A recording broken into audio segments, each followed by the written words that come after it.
There's some things that make good old Lincoln a strange place without really, even meaning to.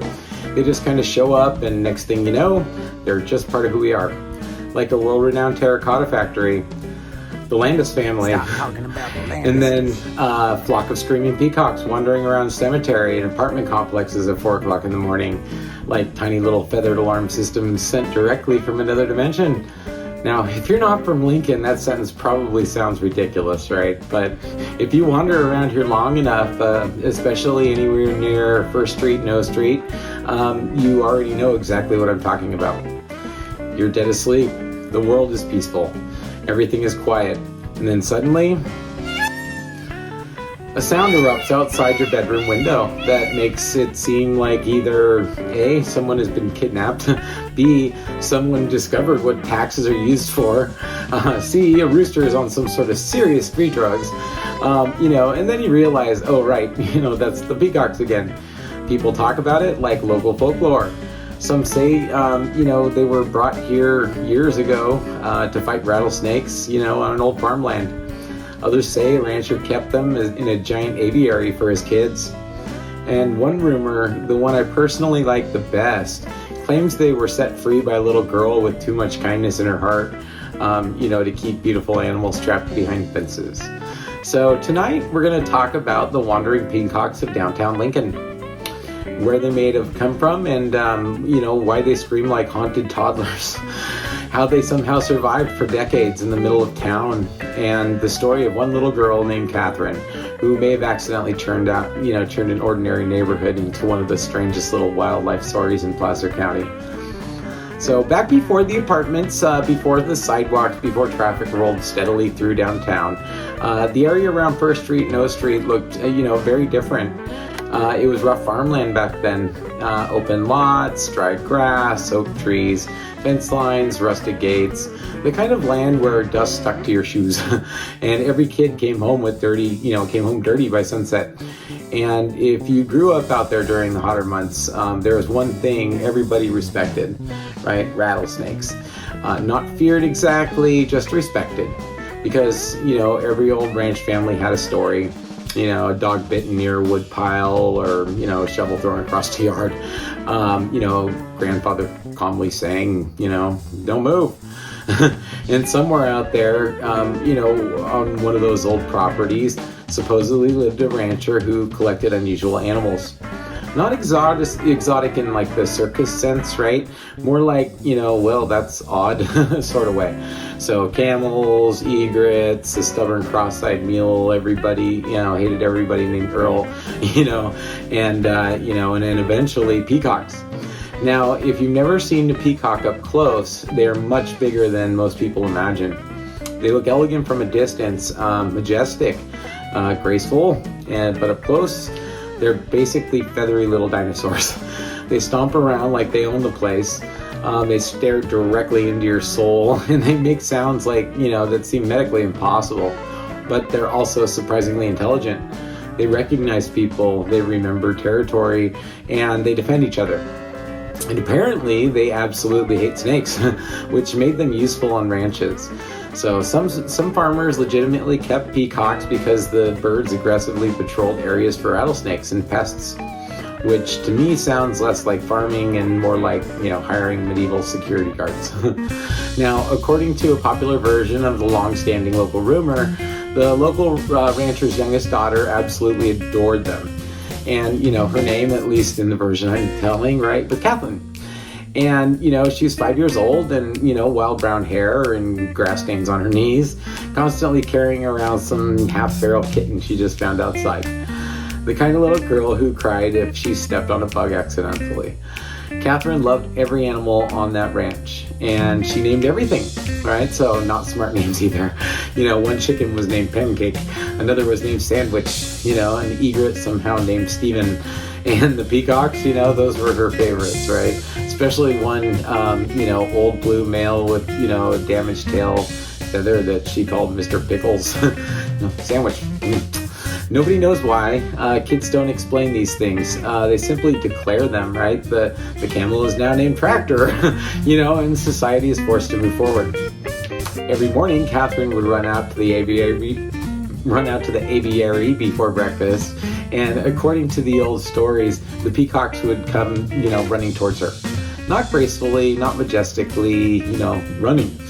Because peacocks, despite looking like royalty, painted onto ancient pottery, run like absolute lunatics. Feathers bouncing everywhere, little feet moving at impossible speed, complete chaos. And Catherine loved every second of it. She'd sit in the dirt with them, she'd talk to them and feed them berries, tell them secrets, and over time she became convinced of one very important thing. Peacocks weren't happy inside the enclosure. Now, whether that was true or not, depends on who you ask, but Catherine believed it. She watched them stare towards the open fields, and, she noticed how they reacted when wild birds flew overhead, how some perched near the gate, and, if they wanted to leave, they just flew off. So one evening during late summer, Catherine overheard her father talking about clipping wings and reinforcing the aviary because some of the birds had become aggressive during mating season. That upset her pretty bad, because in her 5-year-old mind, the peacocks weren't livestock, right? They were friends. And friends weren't supposed to be, to live behind fences forever, right? So a few nights later, while the valley air still held on to the heat of the day, Catherine slipped outside, feet barefoot, tiny flashlight in hand, cats following behind her like fuzzy little security guards. And she walked all the way to the aviary, and the gate swung open, and the peacocks exploded into the night. Not elegantly either, right? This was some sort of Disney princess moment.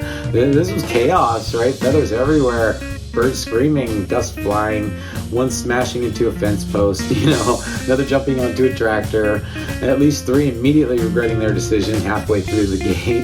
And little Catherine standing there in total, horror, realizing that, oh no, this may have been a terrible idea.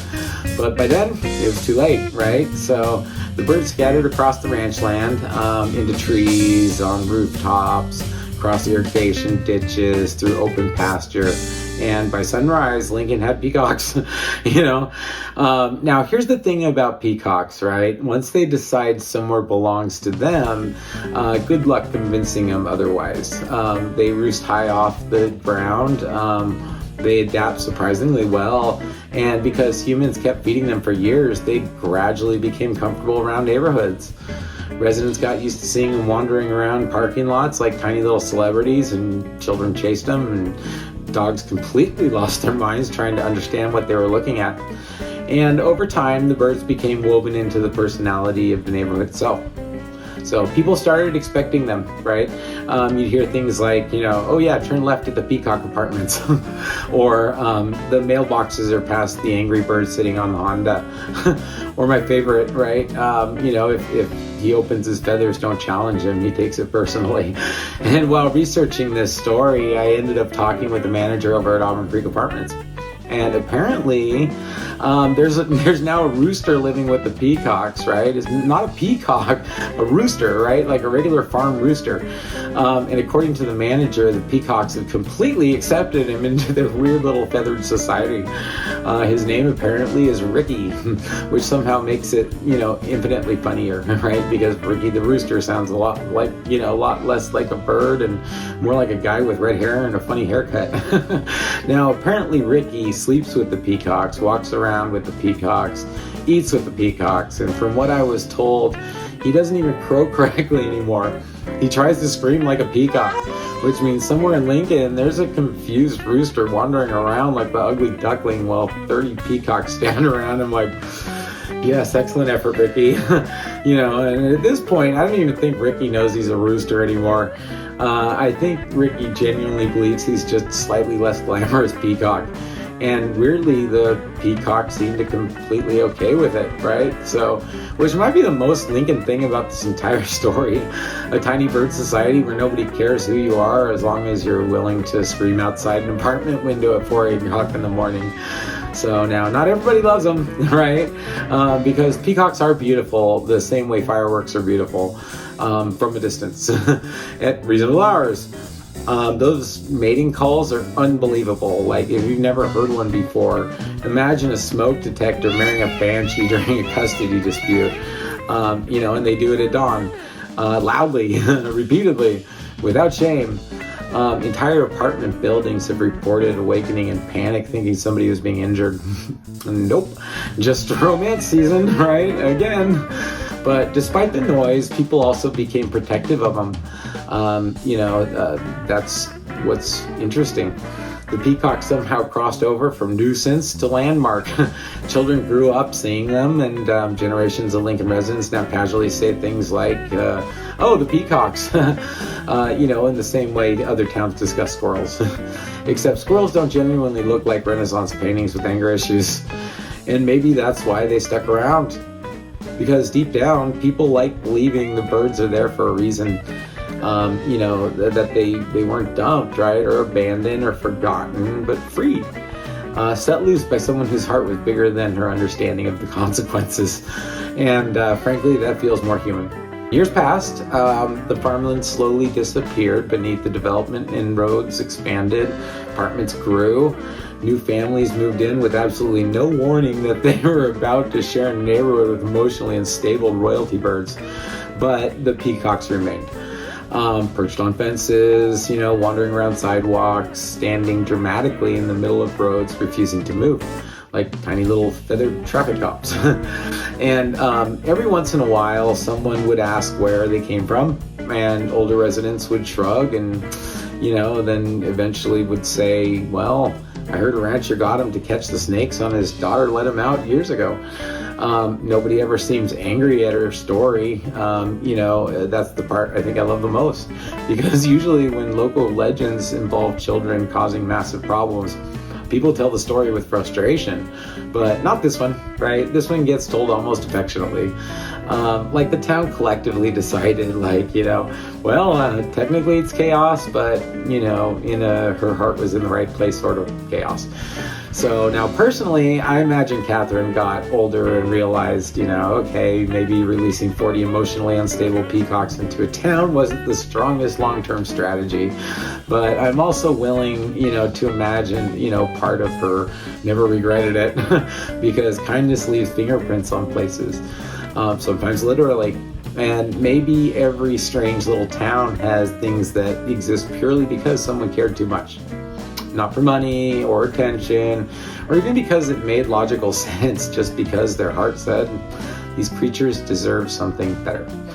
And maybe that's why the story survived. Not because people needed an explanation for the birds, but because people wanted explanation to mean something, right? There's also something weirdly fitting about peacocks ending up in Lincoln specifically, because Lincoln has always had this strange balance between rugged practicality and unexpected beauty. So railroads, brick factories, old opera houses, ghost stories, hidden tunnels, tiny local legends, and somehow a flock of wandering peacocks feel perfectly at home amongst all of it. Like Lincoln itself quietly decided years ago, right? You know what? Let's make things a little bit weirder. And maybe the peacocks stayed because people allowed them to.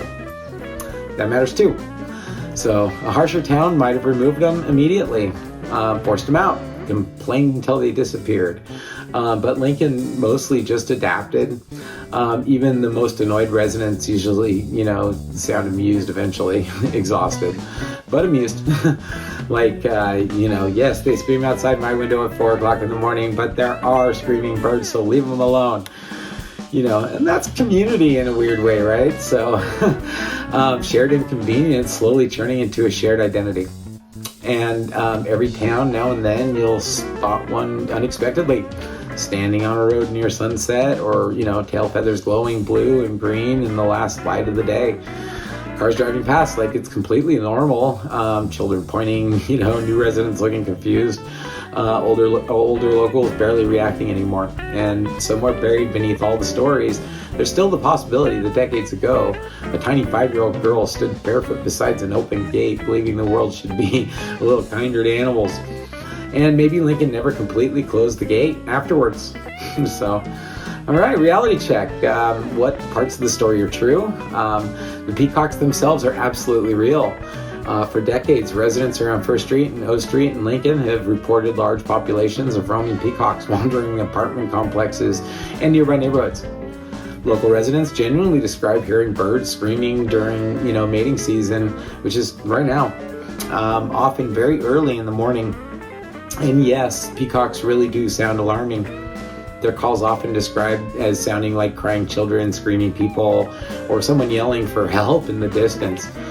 During breeding season, they become especially vocal. So the details about peacocks protecting territory and confronting snakes are also grounded in reality. So farmers in some regions have historically kept peafowl, partly because, they help deter pests and may attack smaller snakes entering their territory. So the uncertainty about Lincoln's peacocks originated is also true. So multiple local explanations exist. Some residents believe they were originally kept on farmland to help with rattlesnakes, while others claim a rancher kept them in an aviary for his children. The part about the rancher's daughter, setting them free is local folklore. So as far as anyone can currently prove, there's no documented historical evidence confirming that happened exactly as described. So Catherine herself, the little girl in tonight's story, is fictional. But the spirit behind her character probably explains why the legend survives.